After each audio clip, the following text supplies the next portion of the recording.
ഹസ്ബൻഡുമാർ വന്ന് എന്നോട് രഹസ്യമായിട്ടൊരു ക്വസ്റ്റ്യൻ ചോദിക്കും, പ്രസവം അല്ല സിസേറിയൻ അല്ല ഹിസ്റ്റക്ടമി, മാഡം ഞങ്ങൾക്ക് എപ്പം ബന്ധപ്പെടാം? അത് വൈഫ് കേൾക്കാതെയാണ് ചോദിക്കുന്നത്. I am doctor Lisamman Joseph, senior consultant gynaecologist, laparoscopic surgeon, cosmetologist, Ernakulam medical centre, Kochi.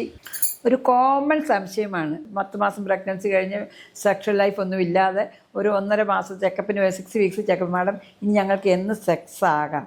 അല്ലെങ്കിൽ സിസേറിയൻ കഴിഞ്ഞ് നോർമൽ ഡെലിവറി കഴിഞ്ഞ് അല്ലെങ്കിൽ വയറ് കീറി ഗർഭപാത്രം എടുത്ത് അബ്ഡോമിനൽ ഹിസ്റ്റക്ടമി അല്ലെങ്കിൽ ലാപ്രോസ്കോപ്പിക് ഹിസ്റ്റക്ടമി അല്ലെങ്കിൽ റോബോട്ടിക് ഹിസ്റ്റക്ടമി അല്ലെങ്കിൽ എന്തെങ്കിലും ഒരു സർജറി ആ വൾവ വജൈന പെൽവിസ് പെരിനിയം ആ ഇൻറ്റിമേറ്റ് ഏരിയ നടന്നിട്ടുണ്ടെങ്കിൽ സെക്സ് എപ്പോൾ ആകാം? ഒരു കോമൺ ക്വസ്റ്റ്യനാണ്.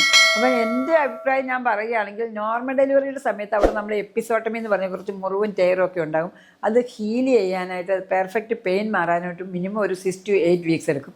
അപ്പോൾ നമ്മൾ പറയും 6 to 8 വീക്സ് കഴിഞ്ഞിട്ട് എന്തെങ്കിലും പ്രൊട്ടക്ഷൻ എടുത്തുകൊണ്ട് ലൂബ്രിക്കേഷൻ ഉപയോഗിച്ചുകൊണ്ട് നിങ്ങൾക്ക് ബന്ധപ്പെടാമെന്ന് പറയും, സെക്സ് ആകാമെന്ന് പറയും. ഇപ്പം മേജർ ഓപ്പറേഷൻസ് സിസേറിനാണെങ്കിൽ സിസേറിനും അതുപോലെ തന്നെ ഈ വയറ് കീറിയാണെങ്കിൽ അവിടെയൊക്കെ ഒന്ന് ശരിക്ക് കംപ്ലീറ്റ് ക്യൂറായിട്ട് ഉണങ്ങാനായിട്ട് സമയമെടുക്കും.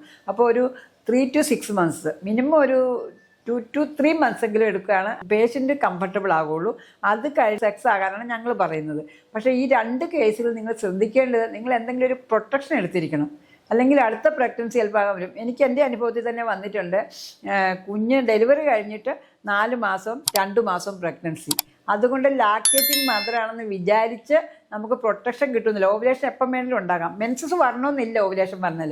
അപ്പം നിങ്ങൾ എന്തെങ്കിലും ഒരു പ്രൊട്ടക്ഷൻ എടുത്തുകൊണ്ട് ഒരു 3 months ആകുമ്പോൾ സിസേറിയൻ കഴിഞ്ഞ് നിങ്ങൾക്ക് സെക്സ് ആകുന്നതിന് കുഴപ്പമില്ല.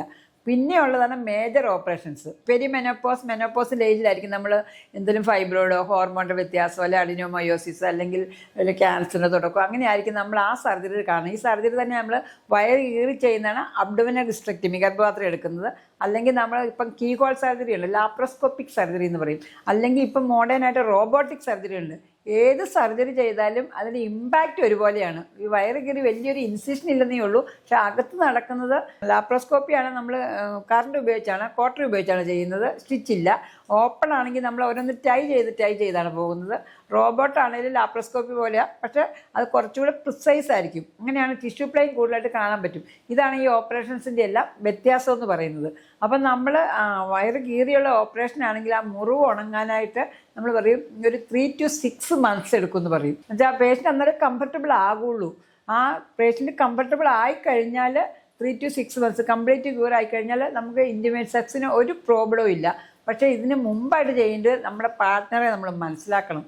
അവൾ ഓൾറെഡി കുറേ വേദനകളെല്ലാം സഹിച്ച് ലാക്ടേറ്റിംഗ് മാത്രമല്ല ഫീഡിങ് മാത്രമല്ല രാത്രി മുഴുവൻ ഉറക്കളച്ച് ഇതെല്ലാം സഹിച്ച് വളരെ വീക്കായിരിക്കും അവരുടെ ഹോർമോൺ ലെവലൊക്കെ ഡൗൺ ആയി. പിന്നെ അത് ഗ്രാജുവലിയാണ് അത് വരുന്നത്. രാത്രി ഉറക്കളയ്ക്കുന്ന ക്ഷീണം, എല്ലാ സപ്പോർട്ടും വേണം.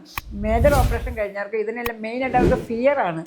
പേഷ്യൻസ് കയ്യെ വന്ന് എന്നോട് പറയും, മാഡം ഇപ്പം പറയരുത്, സെക്സ് ഒന്നും പറയരുത്, എനിക്ക് ഒട്ടും പറ്റത്തില്ല, ഞാൻ ഒത്തിരി വീക്കാണ്, എനിക്ക് അവിടെയെല്ലാം ഭയങ്കര പെയിനാണെന്ന്. അപ്പം നിങ്ങൾ ഓപ്പൺ കമ്മ്യൂണിക്കേഷനാണ് വേണ്ടത്. അപ്പോൾ എൻ്റെ ഒരു പേഴ്സണൽ ഞാൻ പറയും, ഈ പിനിട്രേറ്റിംഗ് സെക്സ് മാത്രമല്ല സെക്സ് എന്ന് പറയുന്നത്. സെക്സ് എന്ന് പറയുന്നത് നമ്മൾ തമ്മിലുള്ള ഇൻറ്റിമസിയാണ്, അവർ തമ്മിലുള്ള ആ ഓപ്പൺ കമ്മ്യൂണിക്കേഷനാണ്. ഒരു തലോടലായിരിക്കും ചിലപ്പോൾ സ്ത്രീകൾക്ക് വേണ്ടത്. അപ്പോൾ ഒരു നിപ്പിൾ സ്റ്റിമുലേഷൻ ആയിരിക്കാം, അല്ലെങ്കിൽ ക്ലൈറ്റോറി സ്റ്റിമുലേഷൻ വരെ, അല്ലെങ്കിൽ പിനിട്രേറ്റ് ചെയ്യണമെന്നുള്ള കാര്യങ്ങളൊന്നുമില്ല സെക്സിന്. അത് നമ്മൾ മനസ്സിലാക്കിക്കൊണ്ട് നിങ്ങൾ രണ്ടും ഒന്നാകുന്ന ഒരു അവസ്ഥയാണ് ഓർഗാസം എന്ന് പറയുന്നത്. അപ്പം നിങ്ങളുടെ പാർട്ട്ണർക്ക് എന്താണ് ആവശ്യമെന്ന് മനസ്സിലാക്കിക്കൊണ്ട് അങ്ങോട്ടും ഇങ്ങോട്ടുള്ള മ്യൂച്വൽ അണ്ടർസ്റ്റാൻഡിങ്, 2 പേരും അങ്ങോട്ടും റെസ്പെക്റ്റ് ചെയ്യണം ഇങ്ങോട്ടും റെസ്പെക്റ്റ് ചെയ്യണം. അല്ലാതെ പെനിട്രേറ്റീവ് സെക്സ് മാത്രമല്ല എന്ന് മനസ്സിലാക്കിക്കൊണ്ട് നിങ്ങൾ അവരെ സപ്പോർട്ട് ചെയ്യുക. Thank you.